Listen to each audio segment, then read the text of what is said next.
Video like जरूर कर लीजिए और ऐसे वीडियो लगातार फ्री में पाने के लिए चैनल को तुरंत सब्सक्राइब कर लीजिए और बेल आइकन को जरूर टैप कर लीजिए ताकि आगे भी सारे वीडियो आपको मिलते रहे। यूट्यूब में फॉलो करते हैं तो प्लीज ये वाला फ्री टेलीग्राम चैनल जरूर ज्वाइन कर लीजिएगा। सारे नोटिफिकेशन सारे अपडेट यहीं पे आते हैं, ध्यान रखिए। मेरा नाम है वैभव और आप लोग देख रहे हैं UPPSC best online coaching YouTube channel. दोस्तों, इस चैनल पर हम लोग 3000 क्वेश्चंस कवर अप करेंगे अर्थव्यवस्था यानी कि इकोनॉमिक्स के। सो अगर आपने अभी तक इस वाली सीरीज को फॉलो करना स्टार्ट नहीं किया हो तो ज़रूर करिए, ये बहुत ज़्यादा इंपॉर्टेंट है। जितने प्रीवियस ईयर क्वेश्चन हैं और जितने आ सकने वाले क्वेश्चन हैं ये सारे के सारे आपके इस सीरीज से कवर अप हो जाएंगे। इकोनॉमी की बात करें तो इतना इंपॉर्टेंट सेक्शन अब ये धीरे धीरे बनता जा रहा है कि अगर आपने इसको छोड़ा तो आप यकीन मानिए पेपर आप अच्छा कर पाएँ इसकी संभावना बहुत कम है। सो अगर आप इस बार उत्तर प्रदेश पीसीएस का पेपर भी देखेंगे तब भी आपको ये चीज़ समझ में आएगी जो मैं आपको बता रहा हूँ। तकरीबन 13-14 क्वेश्चन थे जो आपके अर्थव्यवस्था से ही रिलेटेड थे, जिसमें स्टैटिक और करंट दोनों तरीके की इकोनॉमी पूछी गई थी। सो यहाँ पर हमारी कोशिश ये है कि जितना भी स्टैटिक पार्ट है वो आपका एटलीस्ट एकदम बढ़िया हो जाए, जितने प्रीवियस ईयर क्वेश्चन हैं वो सारे कवर अप हो जाएं और इकोनॉमी वाले सेक्शन में आपको ज़्यादा फिर सोचने की ज़रूरत ना पड़े। ठीक है, सो आइए शुरू करते हैं आज के अपने सेशन को। सो दोस्तों, आज के इस वाले सेशन का पहला क्वेश्चन है, इसमें आपसे यहाँ पर पूछा गया है राष्ट्रीय कृषि विकास योजना के लिए निम्नलिखित में से कौन सा वित्त पोषण पैटर्न सही है। एक तरफ राज्य दे रखे हैं, एक तरफ आपको केंद्र दे रखा है।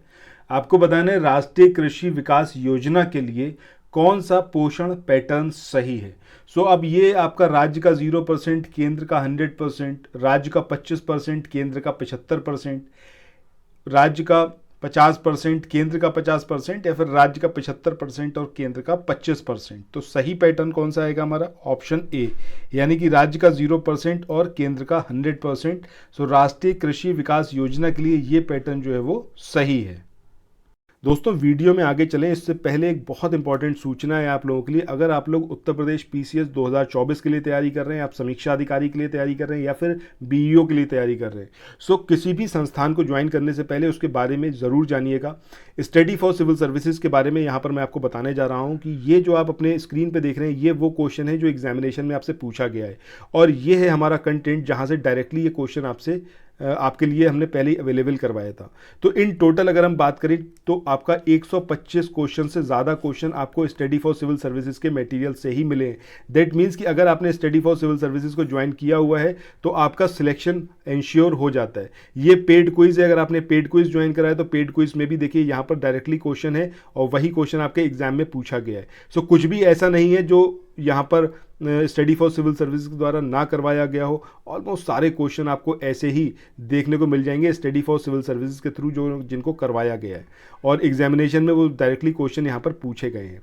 सो आप लोगों को ये मेरा सजेशन है कि अगर आप लोग तैयारी कर रहे हैं बीईओ की, आरओ की, उत्तर प्रदेश पीसीएस की, तो ये जो आप अपनी स्क्रीन पे नंबर देख रहे हैं 7523864455, 8564880530, 9696066089, इन तीनों में से किसी भी नंबर पर कॉल या व्हाट्सएप के माध्यम से हमसे संपर्क कर सकते हैं।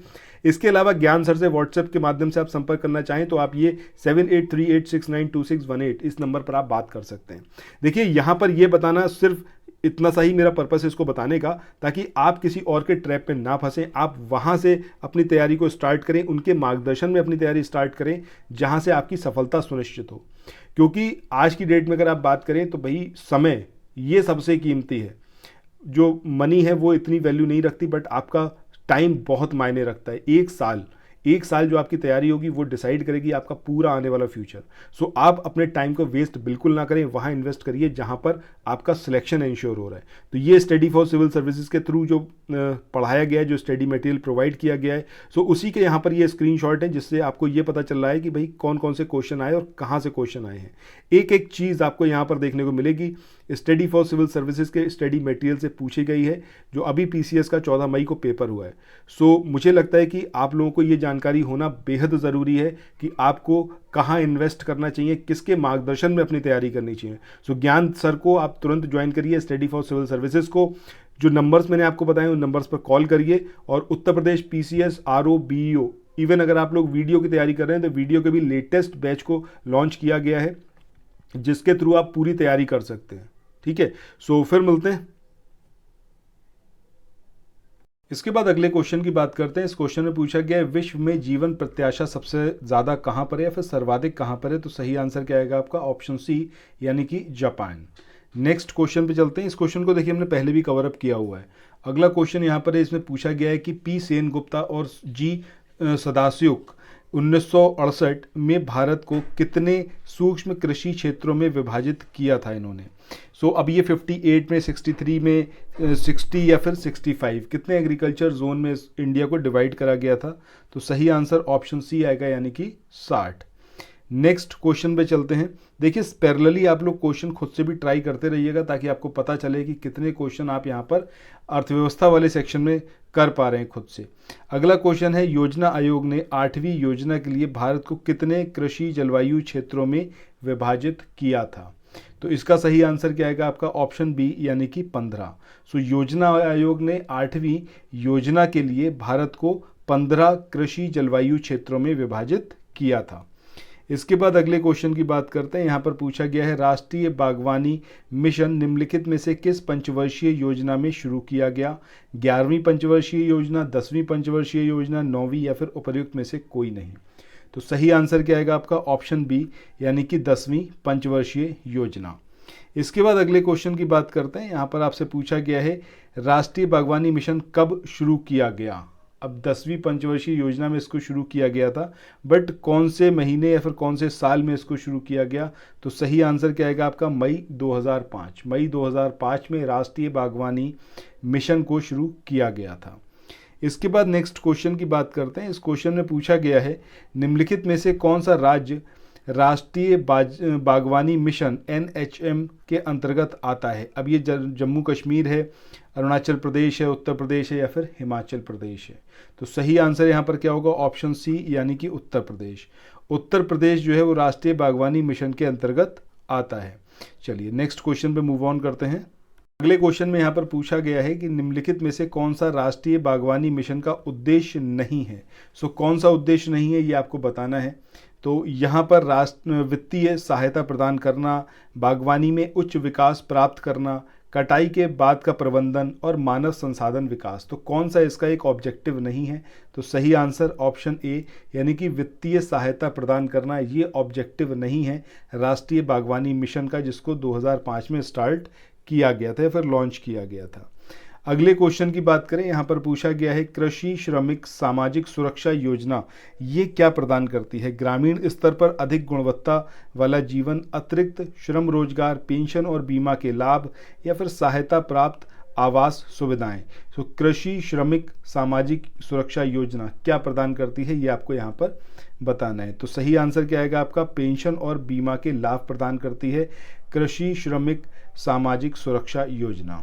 इसके बाद नेक्स्ट क्वेश्चन पे चलते हैं यानी कि क्वेश्चन नंबर 145। इस क्वेश्चन में यहाँ पर आपसे पूछा गया है निम्नलिखित में से कौन सा राष्ट्रीय खाद्य सुरक्षा अधिनियम 2013 के लिए सही नहीं है। यह सब्सिडी प्रदान करने वाले भोजन पर 67% आबादी को कानूनी हकदार मतलब बनाता है उनको या फिर हकदारी प्रदान करता है। दूसरा, इसमें 75% ग्रामीण आबादी और 50% शहरी आबादी शामिल है।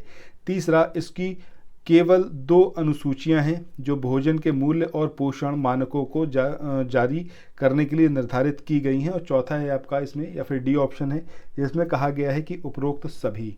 तो इस क्वेश्चन का सही आंसर क्या आएगा हमारा ऑप्शन सी। ठीक है, ये सही नहीं है, बाकी ये दोनों चीज़ें यहाँ पर सही हैं कि ये जो है सब्सिडी वाले भोजन पर 67% आबादी को कानूनी हकदार या फिर कानून का हकदार कानूनी रूप से हकदार बनाता है, ये वाली बात सही है।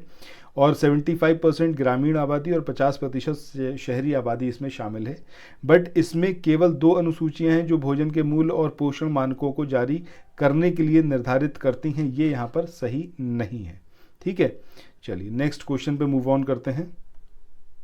इस क्वेश्चन में यहाँ पर आपसे पूछा गया है राष्ट्रीय खाद्य सुरक्षा अधिनियम के संदर्भ में निम्नलिखित में से कौन सा कथन सही है। पहला, इसमें 75% ग्रामीण आबादी और 50% शहरी आबादी शामिल होगी, यह भी हमने ऊपर देखा, ये तो सही स्टेटमेंट है।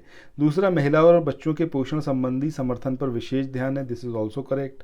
18 वर्ष से अधिक आयु की सबसे बड़ी महिला घर की मुखिया होगी, ये भी यहाँ पर सही है। सो यहाँ पर हमारा आंसर कौन सा होगा जिसमें पहला, दूसरा और तीसरा तीनों ही स्टेटमेंट करेक्ट हो।